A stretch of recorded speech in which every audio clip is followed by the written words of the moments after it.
अस्सलाम वालेकुम। आज की वीडियो में हम करेंगे एक्सरसाइज 1C और इसका हम करेंगे क्वेश्चन नंबर 11। और इससे जो पिछले क्वेश्चंस हैं वो मैं अपनी पिछली वीडियोस में कर चुकी हूँ, उनका लिंक मैं डिस्क्रिप्शन में दे दूंगी, आप वहां से देख लीजिएगा। और अगर अभी तक आपने मेरा चैनल सब्सक्राइब नहीं किया तो उसको सब्सक्राइब कर दीजिए और बेल आइकन को लाजमी प्रेस कीजिएगा ताकि आपको न्यू आने वाली वीडियोस के बारे में पता चल सके। तो स्टार्ट करते हैं जी। हमारे पास है क्वेश्चन नंबर 11 कि the frequency of kilo hertz, क्योंकि फ्रीक्वेंसी जो होती है ना वो किलो हर्ट्स में होती है, ठीक है। Of a radio wave is inversely proportional to the wavelength. Wavelength किस में होती है? हमारे पास लैम्डा में होती है, ठीक है, लैम्डा एम।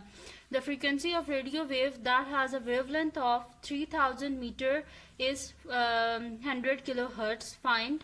देखिए उसमें क्या कह रहे हैं कि हमारे पास क्या गिवन है कि जो फ्रीक्वेंसी है ना वो क्या इनवर्सली प्रोपोर्शनल है वेव लेंथ के। तो वो कह रहे हैं कि अगर हमारे पास 100 किलो हर्ट्ज अगर फ्रीक्वेंसी है ना तो उसकी वेव लेंथ कितनी होगी? 3000 एम होगी, ठीक है, मीटर होगी। तो अब इसमें हमारे पास गिवन कि हमने दो चीजें फाइंड आउट करनी है। क्या फाइंड आउट करनी है? कि the frequency of radio wave that has wavelength of 500 metre, ठीक है। इसमें क्या गिवन है? हमने सबसे पहले क्या करना है कि अगर हमारे पास वेवलेंथ गिवन है तो उसको यूज करके हमने फ्रीक्वेंसी फाइंड आउट करनी है। और सेकंड पार्ट में हमारे पास क्या गिवन है कि अगर हमारे पास फ्रीक्वेंसी गिवन है तो उसको यूज करके हमने वेवलेंथ को फाइंड आउट करना है, ठीक है।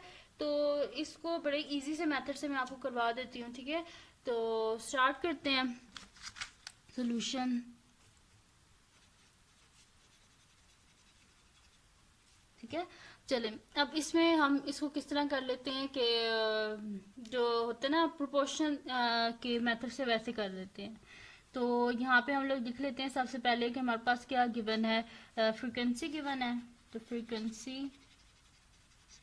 और सेकंड क्या गिवन है हमारे पास? वेवलेंथ, ठीक है। तो फ्रीक्वेंसी गिवन है और वेवलेंथ गिवन है, ठीक है।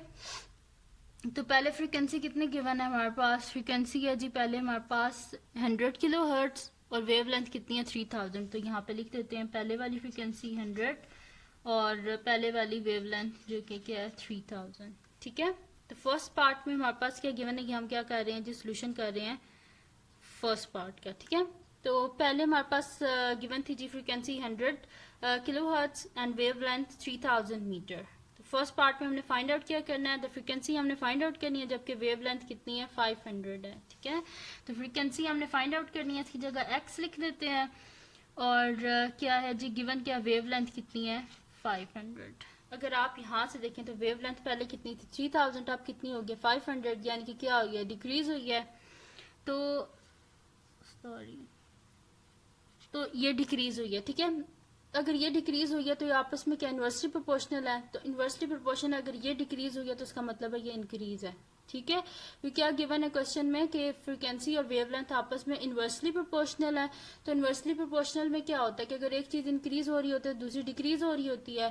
तो यहाँ पे क्या ये डिक्रीज हो रही है तो उसका मतलब है ये इंक्रीज हो रही है। तो यहाँ पे क्या हो जाएगा जी? एरो अप हो जाएगा, ठीक है। तो अब इसको लिख लेते हैं। एरो कहाँ से स्टार्ट हो रहा है? यहाँ से। तो ये न्यूमरेटर में आ गया, x बाय एरो हेड यहाँ पे है, तो x by 100 is equals to arrow कहाँ से स्टार्ट हो रहा है? 3000 और एरो हेड कहाँ पे है? 500, ठीक है। आप क्या कर लेते हैं? क्रॉस मल्टीप्लाई कर लेते हैं हम इसको, ठीक है। क्रॉस मल्टीप्लाई करके हम फाइंड आउट कर लेते हैं जी एक्स की वैल्यू फाइंड, यानी कि जो हमारे पास फ्रीक्वेंसी है वो फाइंड आउट कर लेते हैं, ठीक है। तो इसको मल्टीप्लाई करेंगे तो हमारे पास क्रॉस मल्टीप्लाई करना है, तो क्या हो जाएगा? 500 एक्स इज इक्वल्स टू 3000 को मल्टीप्लाई कर दें 100 से, ठीक है। अब क्या कर लेते हैं? इनको मल्टीप्लाई कर लेते हैं तो हमारे पास क्या आ जाएगा जी? मल्टीप्लाई कर लेंगे या फिर डायरेक्ट कर लेते हैं कि हमें x की वैल्यू चाहिए, तो बोथ साइड पे 500 से डिवाइड कर देते हैं, ठीक है। 100 और 100 500 और 500 कैंसिल आउट, यानी कि x इज इक्वल टू हमारे पास क्या आ गया? 3000 मल्टीप्लाई बाय 100 डिवाइडेड बाय 500, ठीक है। ये आ गया हमारे पास। अब हमने जी करना क्या है?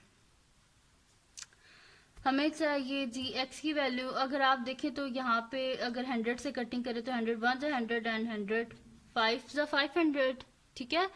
एंड 5 6 30 एंड 600, ठीक है। तो 5 600 3000, तो x की वैल्यू क्या आ गई हमारे पास 600।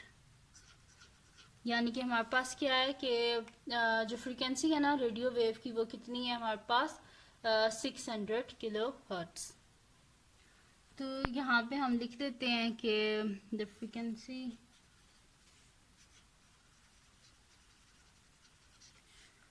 the frequency of radio wave is 600 kilo hertz, ठीक है। यानी कि x क्या आया था हमारे पास 600, तो हमने लिख दिया है कि उसकी फ्रीक्वेंसी कितनी है हमारे पास 600 किलो हर्ट्ज है, ठीक है। अब क्या कर लेते हैं हम कि इसका नेक्स्ट पार्ट जो हमारे पास बी पार्ट है वो कर लेते हैं कि the wavelength of radio wave that has frequency of 800 kilo hertz. यानी कि अब हमारे पास क्या गिवन है वेव जो हमारे पास फ्रीक्वेंसी है वो गिवन है और हमने फाइंड आउट क्या करनी है वेव लेंथ। तो सेकंड पार्ट यहाँ पे लिख लेते हैं।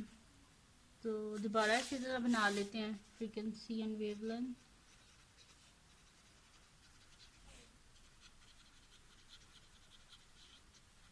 ठीक है, फ्रीक्वेंसी एंड वेव लेंथ। तो फ्रीक्वेंसी कितनी है हमारे पास जो पहले गिवन थी क्वेश्चन में वो लिख लेते हैं 100 थी और वेव लेंथ 3000 को लिख लेते हैं।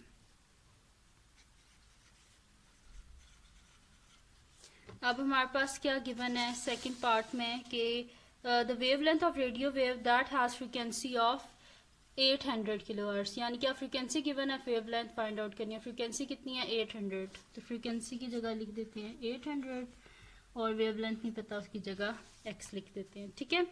तो अब अगर आप देखें तो फ्रीक्वेंसी क्या हो रही है हमारे पास इंक्रीज हो रही है, पहले 100 थी अब क्या हो गया 800। तो यहाँ पे कर दें जी एरो अप, और अगर ये आपस में इन्वर्सली प्रोपोर्शनल है तो एक चीज इंक्रीज हो रही है तो दूसरी चीज क्या होगी डिक्रीज हो जाएगी, ठीक है। तो ये डिक्रीज हो जाएगी हमारे पास। तो अब इसको लिख लेते हैं, एरो कहाँ से स्टार्ट हो रहा है 800 से, तो 800 डिवाइडेड बाय 100, ठीक है। ऐसे आगे हमारे पास इज इक्वल्स टू हमारे पास क्या हो जाएगा जी 3000, सॉरी ठीक है बल्कि 3000 डिवाइडेड बाय x, ठीक है। एरो स्टार्ट हो रहा है 3000 से 3000 और एरो हेड कहाँ पे x के साथ वो डिनोमिनेटर में आ गया, ठीक है। अब क्या कर लेते हैं हम क्रॉस मल्टीप्लाई कर लेते हैं इसको, या इस तरह कर ले कि 100 1 100 एंड 100 8 800। तो यहाँ पे हमारे पास क्या बचा यानी कि 8 बाई 1 क्रॉस मल्टीप्लाई कर लें तो 8 इंटू एक्स 8x 3000 इंटू 1 3000 आ गया हमारे पास, ठीक है।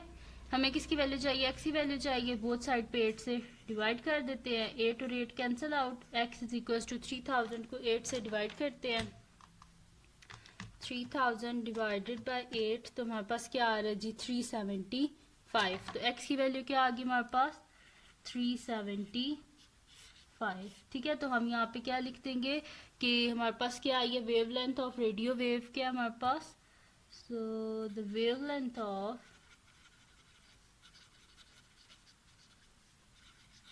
रेडियो वेव इज 375 मीटर, ठीक है। ये आ गया हमारे पास कि हमने फाइंड आउट करना था। फर्स्ट पार्ट में हमने फ्रीक्वेंसी फाइंड आउट करनी थी तो वो भी हमने फाइंड आउट कर लिया कि फ्रीक्वेंसी रेडियो वेव की कितनी आई हमारे पास 600 किलो हर्ट्ज, और सेकंड पार्ट में हमने वेव लेंथ फाइंड आउट करनी थी तो वो भी हमने फाइंड आउट कर ली, वो हमारे पास कितनी आई है 375 मीटर्स, ठीक है। बड़ा इजी सा ये मेथड था, ठीक है। वैसे इसको दूसरे मेथड से भी आप कर सकते हैं। आप इसको इस तरह कर सकते हैं कि यहाँ पे क्या गिवन है कि the frequency of kilo hertz of a radio wave is inversely proportional to its wavelength, हमारे पास क्या है लैम्डा एम है, ठीक है। तो इसमें आप इस तरह भी कह सकते हैं कि फ्रीक्वेंसी एफ जो है वो हमारे पास इन्वर्सली प्रोपोर्शनल है लैम्डा के, ठीक है। फिर आपने वहाँ पे लिखना था कि एफ इज इन्वर्सली प्रोपोर्शनल, यानी कि एफ इन्वर्सली प्रोपोर्शनल का sign and then 1 by lambda then उसके बाद के को एज अ कांस्टेंट लेके आपने इक्वेशन बना लेनी थी, फिर उधर से आप ये वैल्यूज इजीली फाइंड आउट कर सकते थे। ठीक है, तो अब आपकी अपनी मर्जी है कि आप इसको इस मेथड से करें या फिर दूसरे मेथड से कर लें। ठीक है, दोनों मेथड से आंसर्स आपके सेम ही आएंगे। ठीक है, क्योंकि मैथमेटिक्स का एक क्वेश्चन काफ़ी सारे मेथड से किया जा सकता है, तो मुझे ये आसान लग रहा था, मैंने कहा आपको दोनों मेथड्स आने चाहिए, तो मैंने इस वजह से इस मेथड से भी करवा दिया। ठीक है, वैसे आप दूसरे मेथड से भी कर सकते हैं। तो अगर ये वीडियो आपको पसंद आई हो तो इसको लाइक कीजिएगा, मेरे चैनल को सब्सक्राइब कीजिएगा और बेल आइकन को लाजमी प्रेस कीजिएगा ताकि आपको न्यू आने वाली वीडियोस के बारे में पता चल सके। और इस वीडियो को अपने फ्रेंड्स के साथ भी शेयर कीजिएगा और उनको भी बोलिएगा कि वो भी सब्सक्राइब कर दें।